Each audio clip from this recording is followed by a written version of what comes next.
하나님께서 허락하신 예배를 통하여서 우리에게 은혜를 더하여 주시고 하나님을 더욱더 바라볼 수 있는, 아니 주님께만 집중할 수 있는 거룩한 믿음을 우리 안에 부어 주시옵소서. 주님 말씀을 통해 깨닫기를 원합니다. 말씀을 통해 첫사랑이 첫 마음에 회복되기를 원합니다. 저희들 인간의 채찍과 사람의 막대기로 인해서 깨닫고 돌아오지 않고 그 전에 하나님이 여러 번 말씀하실 때, 우리에게 경고하실 때 하나님 저희들 깨닫고 다시 주님께 결단했던 모든 것을 기억하며 아버지 주님이 중심이 되어지는 주의 영광 위에 나아가는 거룩한 자녀가 되게 주님 인도하여 주시옵소서.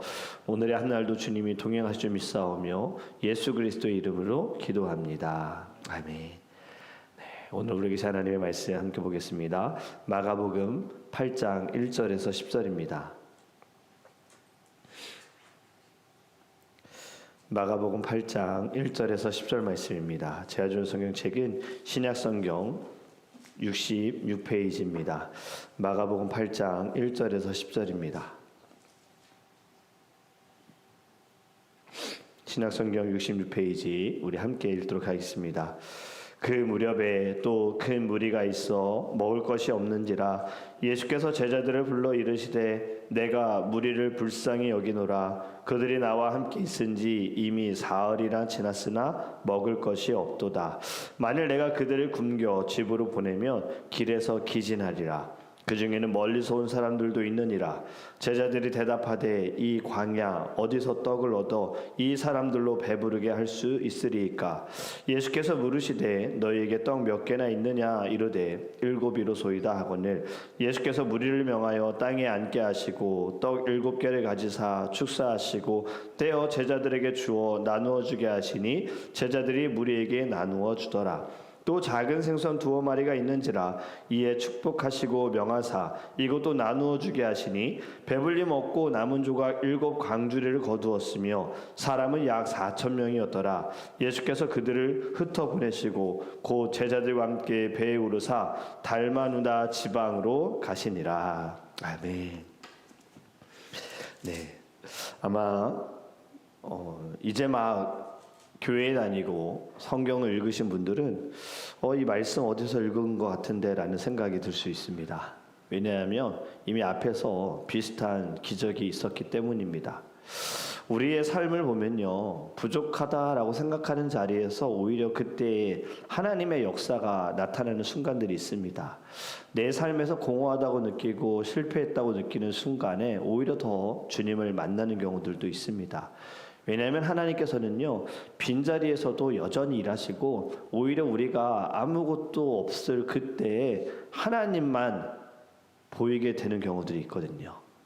오늘 본문의 배경도 보면요, 사실은 광야입니다. 지금 여전히 사람들은 많고 먹을 것은 없고 방법은 없고 3일 동안 지금 예수님을 쫓아다녔고 이제 흩어져야 되는 상황 가운데 예수님께서 보시니 그들이 먹지 않고 돌아갈 때 또 먼 곳에서 온 사람들도 있는데 그들이 기진할까 걱정하시는 마음을 우리는 볼 수가 있습니다. 지금 마가복음 6장, 지금 오늘 우리가 읽은 말씀은 8장인데 6장에서 오병이어의 기적이 있었어요. 그리고 지금 8장에 와서는 다시 차려진 식탁, 또 다른 식사의 기적이 일어납니다. 시간차는 정확히 알 수 없습니다. 하지만 분명한 것은 얼마 되지 않았다라는 거예요. 왜냐하면 예수님의 생애가 3년 6개월 동안 예수님이 사역을 하셨는데 1년의 시간이 지나진 않았을 거다라고 생각을 합니다. 1절 말씀을 다시 보면 그때에 또 큰 무리가 있어 먹을 것이 없는지라, 여기에 또라는 단어가 나옵니다. 지금 예수님 주변에는 또 항상 큰 무리들이 모였는데 또라는 말은 비슷한 사건이 있었다라는 거죠. 또 반복되어졌다. 여러분, 왜 반복되어지냐? 인간은 반복해서 부족하고 하나님은 반복해서 공급하여 주십니다. 우리가 사사기 말씀을 읽어보면 직접적인 단어 또라는 단어는 잘 나오지 않습니다. 그런데 우리가 읽어보면 내용을 보면 또라는 단어가 떠오릅니다. 또 죄를 짓는구나. 하나님께 이렇게 한 대 맞는구나. 아, 또 정신 차리네. 또 회개하고 그리고 또 다시 죄를 짓는다. 이것이 12번 반복된다 그랬잖아요.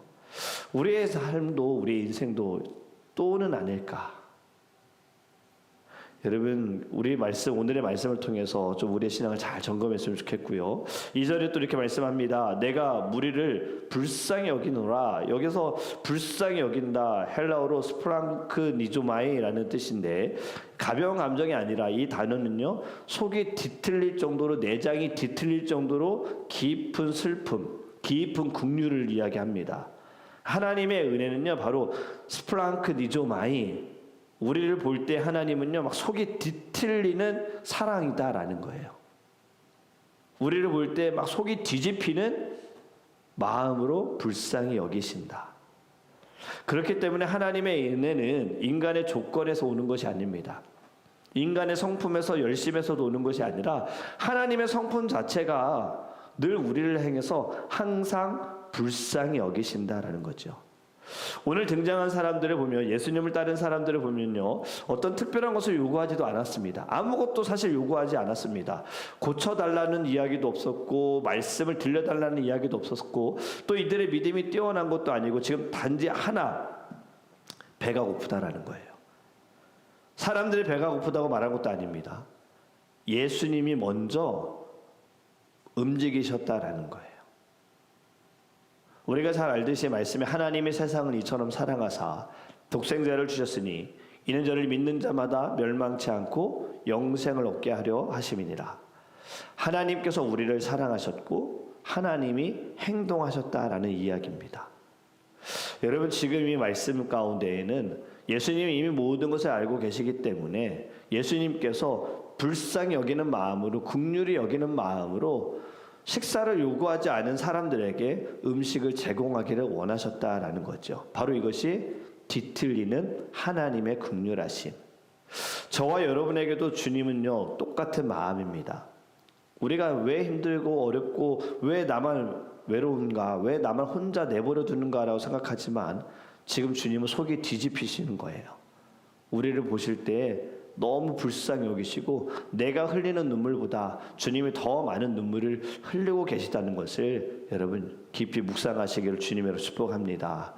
그리고 4절에 이렇게 말씀합니다. 이 광야에서 어디서 떡을 얻느냐? 이 질문이 굉장히 현실적이다 그랬죠. 또 오병이어 때 제자들이 했던 똑같은 이야기를 합니다. 앞에서 말씀드렸습니다. 이미 오병이어의 기적은 6장에서 나왔어요. 그리고 이제 8장에서는 7병이어의 기적입니다. 이미 기적을 경험했던 제자들이 지금 같은 상황에서 똑같은 질문했다는 것은 또 의심한다라는 거예요.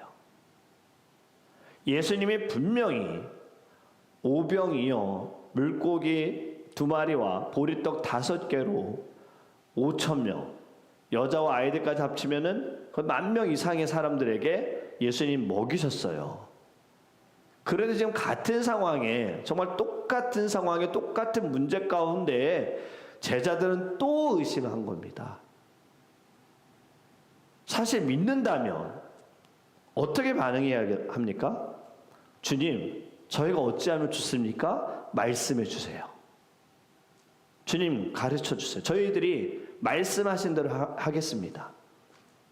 주님이라면 무언가를 하실 거라 믿습니다라는 고백이 있어야 하는데, 지금 예수님이 말씀하시기를 지금 사람들에게 먹을 것에 대한 이야기라니 또 현실적인 이야기. 어디서 우리가 떡을 구합니까? 이 많은 사람들 어떻게 먹입니까? 여러분, 믿음은 자랑할 수 있는 게 아니에요. 믿음은 항상 강한 것도 아니다라는 것을 우리에게 가르쳐 줍니다. 믿음은요, 쉽게 잊혀지고 은혜도 쉽게 잊혀지는 것 같아요. 왜냐하면 사람은 연약합니다. 그렇게 우리는 매 순간 하나님의 은혜가 필요한 거예요. 예배하는 분들은요, 이것을 알기 때문에 예배하는 겁니다. 저는 오늘 주의 은혜가 필요합니다. 저는 주의 말씀이 필요합니다. 저는 지금 기도하지 않으면 저는 금방 쓰러지는 사람입니다. 아는 사람들은 예배해요. 근데 이것을 모르는 사람들은요, 예배하지 않습니다. 형식적입니다. 뭐 예배 목숨 걸지 않아요. 우리가 배가 고프면 어떻게든 막 먹으려고 하잖아요. 먹지 않으면 내가 힘드니까. 스트레스 받지만 기운도 없기 때문에. 이번에 노예 참석을 이제 했는데 어제 오늘 월요일 화요일 하고 어제도 원래 12시에 끝나야 되는 상황인데 회의 내용이 너무 많아서 4시 넘어서 끝났어요. 정말 늦게 끝난 거예요. 굉장히 좀 다들 좀 지치시는 거예요. 그래도 감사하게 섬기는 교회에서는 끊임없이 제공하십니다. 먹을 것을 제공하시고 간식, 커피 마실 것을 우리는 다 먹어야죠. 힘이 나거든요. 육신도 마찬가지잖아요. 여러분, 근데 왜 우린 영적인 배고픔, 영적인 목마름에 대해서는 너무 자신만만한 것 같아요. 예배하는 사람들은 영적인 갈급함을 가지고 있다라는 거죠. 예배를 통해 채워지니까, 하나님과 더 가까워지니까, 주님 없이는 살 수 없다는 고백, 주님의 은혜가 필요합니다. I need Jesus, 예수님이 필요합니다라는 고백이에요. 여러분, 우리 한번 신앙을 다시 잘 점검해 봤으면 좋겠습니다. 지금 우리는 어떠한 삶을 살아가고 있습니까? 어떠한 신앙생활을 하고 있습니까? 분명 우리는 간증의 삶이 있습니다. 간증 우리는 합니다. 그런데 지금도 여러분 간증하고 있습니까? 아니면 간증을 전혀 하지 않고 있습니까? 나에게 오셨던 예수님, 내가 만난 예수님, 인격적인 예수님, 우린 간증합니다. 내가 어려움 가운데 만난 예수님에 대해서도 간증합니다. 내 뜻대로 되지 않은 상황 가운데에도 시간이 지나고 이것이 주님의 은혜였구나라는 것을 우리는 간증합니다. 그런데 지금 우리의 삶에 간증하고 있습니까? 또 다르게 질문해 봅니다. 간증을 하는데 행함은 어떤가요? 말로는 간증은 계속합니다. 사람들을 만날 때마다 간증합니다. 나의 삶에 하나님께서 어떤 일을 행하셨는지, 주님이 나에게 어떤 분이신지 이야기를 하지만 행동에 변함이 없다는 것 어떨까요? 분명 우리는 인격적인 예수님을 만날 때, 우리가 첫사랑 주님의 그 사랑을 경험했을 때 어쩌면 다들 한 분은 그 순간 결단했을 겁니다. 이젠 제가 정말 목숨 걸고 예배하겠습니다. 제가 주를 위해 헌신하겠습니다. 죽을 때까지, 주님 다시 오실 때까지 끝까지 봉사하겠습니다. 어쩌면 서운한 분들도 계실 겁니다. 하나님과 약속한 분들도 계실 겁니다. 지금 지키며 살아가고 있는가예요. 제자들을 보면서 어떻게 이런 기적 경험한 지 얼마 되지도 않았는데 왜 이러한 모습을 보이느냐, 또 의심하느냐, 사실 우리는 질책할 수 없어요. 우리도 그러니까요. 여러분, 우리의 신앙을 다시 점검해 봤으면 좋겠어요.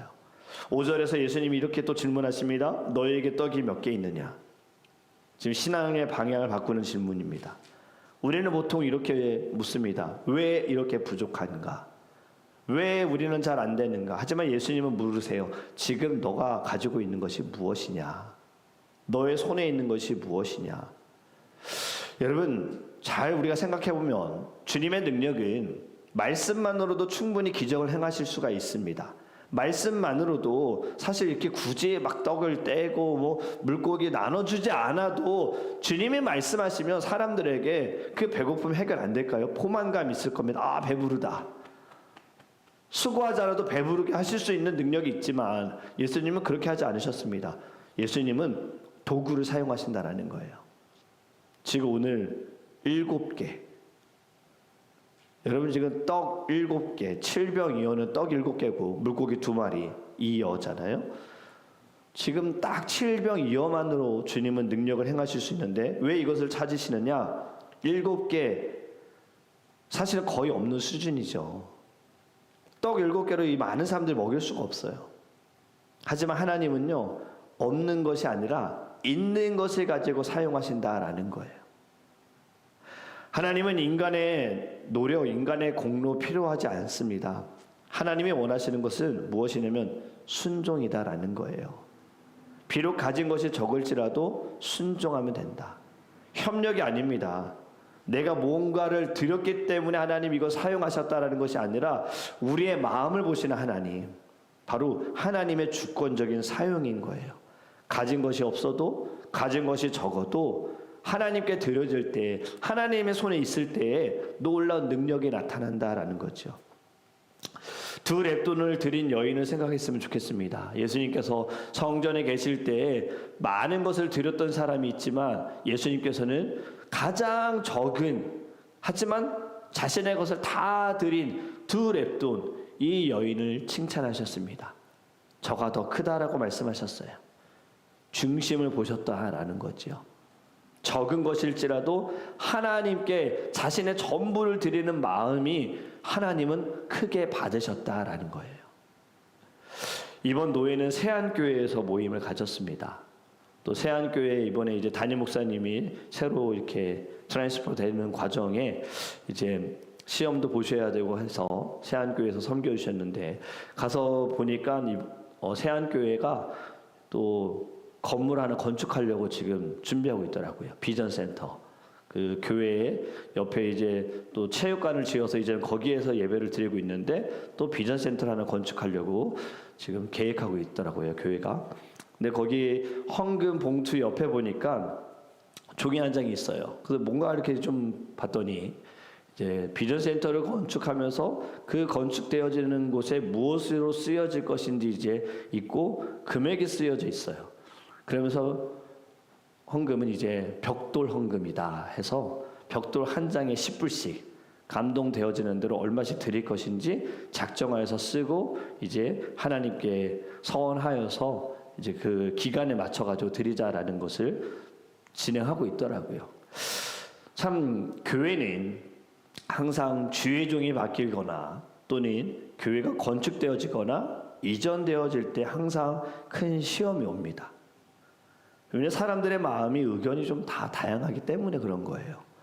그래서 저는 세안교회 또 세안교회 섬기는 장로님과 한번 대화할 수 있는 기회가 있었는데 더 많이 기도해야 된다라는 이야기를 좀 드렸어요. 하나님께서는 이 벽돌 10불, 누군가는 적게 드릴 수가 있고 누군가는 많이 드릴 수 있는 재정의 풍요로움이 있겠지만 하나님이 보시는 것은 중심이다라는 거예요. 아이가 드리는 10불,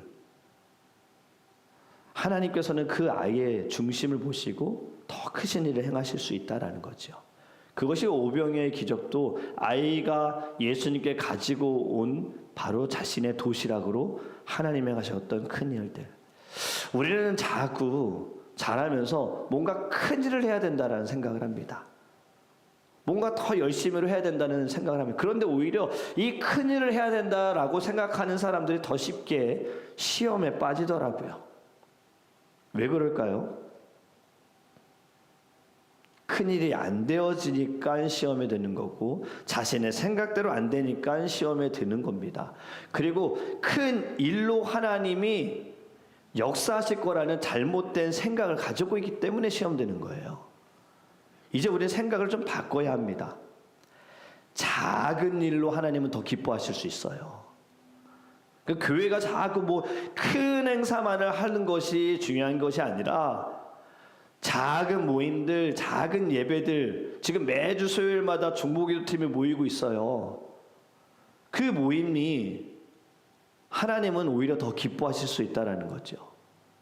우리는 여기에 마음을 두기를 주님으로 축복합니다. 우리 더드림 교회는요, 어떤 큰 일을 행하는 것이 아니라 하나님께서 주신 일이 어떠한 일이든 허드렛 일일지라도 드러나지 않는 일일지라도 남들이 몰라준다 할지라도 오해받을 일일지라도 주를 위한 것이라면, 복음을 위한 것이라면 주님 기쁨으로 감당하겠습니다라는 고백이 저와 여러분에게 있기를 간절히 원합니다. 6절에 이렇게 예수님이 행하십니다. 축사하시고 떼어라는 거예요. 똑같이 행하셨습니다. 축사는 감사입니다. 상황은 전혀 감사할 상황이 아닙니다. 부족하고 불가능하고 답이 없어요. 하지만 예수님은 감사하셨어요. 왜냐하면 결과가 아니라 아버지 하나님의 공급을 신뢰하셨기 때문이에요. 여러분, 믿는 사람들은요, 상황이 아니라, 상황에 감사하는 것이 아니라 하나님을 보고 감사해야 할 줄 믿습니다. 하나님은 언제나 선하시고 언제나 좋은 분이시다. 지금 전쟁 중이잖아요. 전쟁이 끝나지 않는데 여기가 지금 끝나야 되는 상황인데 또 다른 전쟁이 지금 일어나고 있는 모습을 보면서 우리는 영적으로 어떻게 해석해야 합니까? 주님 곧 다시 오시겠구나. 전쟁이 계속 일어나는 거 분명 예수님이 말씀하셨잖아요. 민족과 민족 간의 전쟁이 있을 것이다. 지진과 기근이 일어날 것이다. 거짓된 것들이 일어날 것이다. 지금 이러한 일은 계속 더 많아지고 있습니다. 우리는 더 많이 기도하고 깨어 있어야 할 줄 믿습니다. 그런데 이번 전쟁에 지금 미군의 조종사가 떨어져서 이제 구해야 되는 상황이었는데 이제 무전기로 들려지는 그 이야기 혹시 들으셨습니까? 기사에? 가리스 굿이었어요. 가리스 굿. 그 조종사가 이야기한 거 가리스 굿. 여러분, 하나님은 좋으신 분이세요. 하나님은요, 어떠한 상황을 우리에게 좋게 만들어줄 때 좋은 분이 아니라 변함없이 좋은 분이시다라는 거예요. 내가 지금 힘들고 어려울 때에도 주님은 변함없이 좋은 분이십니다. 이 좋은 분을 믿는 믿음을 통하여서 하나님의 능력이 나타나고 기적이 일어나게 될 줄 믿습니다. 이번에도 예수님은 또 똑같이 직접 나눠주지 않으십니다. 음식을 제자들에게 주시고 제자들을 통해 나누게 하세요. 이것은요, 교회의 모습인 거예요. 예수님에서 제자를 통하여서 사람들에게 간 것, 은혜는 이렇게 흘러가는 겁니다. 교회는요, 공급하는 근원이 아닙니다. 우리는 예수로부터 은혜를 받아서 은혜를 전달하는 것이 교회의 역할인 거예요. 이번에도 배불리 먹고 지금 7강줄이, 지난번에 12강줄인데 이번에 7강줄이가 남았어요. 하나님의 은혜는 항상 충분히 넘치게 부어주신다. 완전하게 공급하여 주신다. 모자라게도 아니고 딱 맞게도 아니고 항상 넘치도록 주신다. 하나님의 은혜는 확실하고 실패하지 않는다라는 것을 다시 우리에게 보여주십니다. 지금 이제 이 말씀 정리해보면 오병이의 기적만 나와도 되는데 왜 굳이 4,000명을 먹이신 말씀을 또 하셨을까요? 지금 마가복음에만 있는 것이 아니라 이 말씀은 마태복음 15장에도 나옵니다. 사실 이 이야기 그냥 지나가도 되잖아요. 우리가 말씀을 묵상해 보면은 분명히 예수님께서 행하신 일들을 다 기록하면 이 땅에 있는 책들보다 엄청 많다라는 고백이 있습니다. 복음서에. 그렇게 많은데 다른 이야기를 기록해도 되는데 왜 다른 이야기보다 굳이 이 이야기, 4,000명 먹이신 이야기, 앞에 나온 이야기, 얼마 전에 했던 이야기 왜 넣으셨을까? 여러분, 여기에는 또 의미가 있습니다. 분명 기적은 비슷하지만요, 오병이어는 예수님 행하신 지역은 유대 지역이고요, 지금 이 4,000명을 먹이신 지역은 이방 지역입니다. 이것이 무엇이냐면 비슷한 기적이지만 예수님께서는 유대인들만 먹이시는 분이 아니라 이방인도 먹이신다라는 것을 우리에게 가르쳐 주시는 거예요. 유대인의 구주만 되시는 것이 아니라 모든 이들의 구주가 되어주신다. 그리고 지금 예수님이 행하신 일을 보면요, 최근에 우리가 가졌던 시간과 비슷한 모습이 있습니다. 바로 이러한 패턴입니다. 떡을 가지시고 감사하시고 축사하시고 떼어서 나눠주셨다. 이 패턴 우리 최근에 했어요. 어떤 패턴입니까? 성만찬입니다. 마지막 만찬 때 예수님께서도 떡과 포도주를 가지시고 축사하시고 제자들에게 떼어주시고 나눴다. 여러분, 지금 오늘의 말씀 기적을 행하셨다가 아니라 정말 중요한 것은 무엇이냐면 십자가를 예고하고 있는 사건입니다. 지금 예수님이 떡을 나누어 주신, 떡을 나누는 분이 아니에요. 왜냐하면 사람이 떡으로만 살 것이 아니오라는 말씀을, 구약의 말씀을 인용하셔서 사단을 물리치신 분이 예수님이십니다. 지금 떡보다 중요한 것은 말씀이다라고 예수님이 사역하시는 전에 시작 부분에 예수님이 하셨어요. 근데 사람들의 배고픔을 채우는데 우리는 여기서 보면 예수님을 믿으면 배고픔이 채워지는구나. 그게 중요한 것이 아니라 지금 예수님께서는요 떡이시다라는 거예요. 예수님이 생명의 떡이다. 떡을 나누는 분이 아니라 자신이 떡이 되어서 찢겨지셨다. 십자가에서 찢겨지셨다. 우리를 위하여. 이것이 오늘 말씀의 핵심입니다. 왜 이 기적을 또 이야기하시는가? 바로 우리에게 기억하라고. 여러분 오늘의 말씀 잘 우리의 삶에 적용해 봤으면 좋겠습니다. 우리도 분명 광야와 같은 삶을 살아갑니다. 경제적인 어려움, 관계적인 어려움, 영적인 침체의 어려움들. 하지만 그 광야는 끝이 아니라 시작이다라는 거고요. 광야에서 중요한 것은 무엇을 보느냐입니다.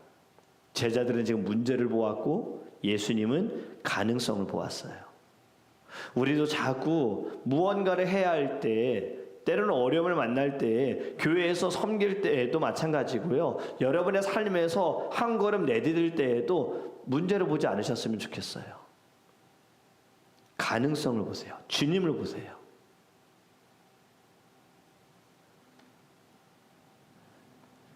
제가 저희 장상희 목사님 장인어른 참 배워야 할 부분 중에 하나가 저는 이거라고 생각해요. 장상희 목사님은 하나님이 주신 뜻이 있으면 이것저것 재지 않으십니다. 믿음으로 일단 내디디시는 거예요. 한 걸음 가시는 거예요. 그래서 이곳에 오셔서도 사실 영어가 그렇게 편하지 않으시거든요. 사람들하고 일상적인 대화를 하실 수 있는 그런 영어 단계는 아니시거든요. 그런데도 늘 어디 가 계세요. 사람들에게 가서 한국 사람이든 외국 사람이든 다 상관없으세요. 가서 복음 전하시는 거예요. 예수님 믿으시냐고, 어디 교회 다니시냐고 이렇게 막 물어보세요. 두려움이 아니라 예수님이 보이시는 거예요. 예수님이 보이니 움직이시는 겁니다. 저와 여러분도요, 혹시 어떠한 사람인가를 좀 생각했으면 좋겠습니다. 오늘 본문에 나오는 제자들과 같은 사람이냐, 늘 이것저것 다 재보고 현실적인 문제로 가지고서 이건 안 되니까 이걸 두고 기도하지 말자. 좀 이건 방법이 필요하잖아. 여러분 이거는요 믿음이 아니에요. 이거는 세상과 똑같습니다. 우리가 지금 교회 이전을 두고 기도하고 있는데도 교회 이전에 대해서도 우리가 어느 믿음을 가지고 기도하느냐. 분명히 여러분 우리가 아는 분들은 아시겠지만 애틀랜타에서 지금 큰 교회가 페리미럴 철치잖아요. 미국 우리 같은 PCA 교단인데 굉장히 큽니다. 교회가 정말 큽니다. 뭐 축구장도 있고 야구장도 있고요. 거기는 뒤에 이 짚라인도 있어요. 교회 규모가 굉장히 커요. 그런데 이 교회가 지금 그 부지까지 가게 되어지는 단계에서 처음 교회를 1977년도에 개척을 했을 때 저희처럼 이렇게 상가에서 예배를 드리다가 다른 곳으로 이전해야 하는 상황에서 하나님께서 어떤 귀한 분을 만나게 하셔서 그분을 통해서 교회 장소를 제공해 주신 거예요. 사실은 공짜로 제공해 주셨어요. 그런데 여러 가지 이유로 1달러만 교회에서 받았습니다. 이것이 1달러의 기적이거든요. 1달러의 간증이에요. 여러분 이것이 저는 믿음이다 생각합니다. 우리의 교회에서도 우리의 삶에서도 우리 성도님들에게도 정말 필요한 하나님의 능력과 기적들이 있는데 자꾸 우리의 경험에 맞춰서 여기까지만 기도할 것이 아니라 하나님을 믿고 하나님께서 손 쓰시고 하나님이 역사하여 주셔서 놀라운 주님의 은혜를 나타내 주세요. 지금도 주님 일하고 계심을 믿습니다. 나의 뜻이 아닌 아버지의 뜻대로 되어지기를 원합니다. 하나님은 언제나 선하십니다. 이 믿음을 가지시기를 주님의 이름으로 축복합니다. 오늘 우리 말씀을 통해서요, 광야 같은 막막한 곳에서도 우리가 가진 작은 것, 이 작은 것을 드릴 때, 나의 작은 시간을 드릴 때, 나의 작은 약한 몸을 드릴 때 주님의 손에 올려주는 순간 오히려 풍족하게 되어지고 넘치게 되어지고 많은 사람들이 살아나게 될 줄 믿습니다. 기도하겠습니다. 사랑해 주님 감사합니다. 하나님, 오늘의 말씀 저희들이 묵상하면서 하나님 다시 우리의 신앙을 점검합니다. 어떻게 이렇게 쉽게 은혜를 잊어버리고 쉽게 기적을 잃어버리는가. 제자들 얼마 되지 않았는데 똑같은 모습으로 현실적인 답을 제시하는 제자들, 주님, 저희들은 달라지기를 원합니다. 믿음의 성숙함이 있기를 원합니다. 주님의 그 선하심과 주님의 능력을 믿고 나아가길 원합니다. 자꾸 우리가 제안합니다. 내 경험이, 내 생각이, 내 짧은 지식이 여기까지 되겠어? 이것까지 하실 수 있겠어? 이제 이런 마음 다 내려놓고 오늘 이 아침에는 믿음으로 간구하게 하여 주시옵소서. 우리 개인적인 삶을 두고서 막혀진, 무너진 담들 자꾸 세상의 방법, 세상의 진리, 세상의 이치대로, 세상의 길대로가 아니라 주님 말씀하시면 이 모든 세상의 그 방법을 뛰어넘어 놀라운 일을 행하실 것을, 우리 교회에도 또 복음을 위해서 나아가는 모든 자리에서도 하나님의 능력의 나타남을 믿고 주님 간절히 부르짖는 이 아침이 되게 하여 주시옵소서. 그리고 모든 사랑하는 성도님들, 오늘 하루 어제보다 더 주님의 은혜와 사랑이 풍성하게 원하고, 어제보다 더 믿음이 성숙하게 원하고, 어제보다 더 찬양과 기도가 흘러넘치고 말씀 위에 굳건히 서 있어서 시험에 들지 않고 사단에게 지지 않고 승리하는 거룩한 날이 되게 하여 주시옵소서. 감사하며 예수 그리스도 이름으로 축복하며 기도합니다. 아멘. 이제 우리 함께 기도하기 원합니다.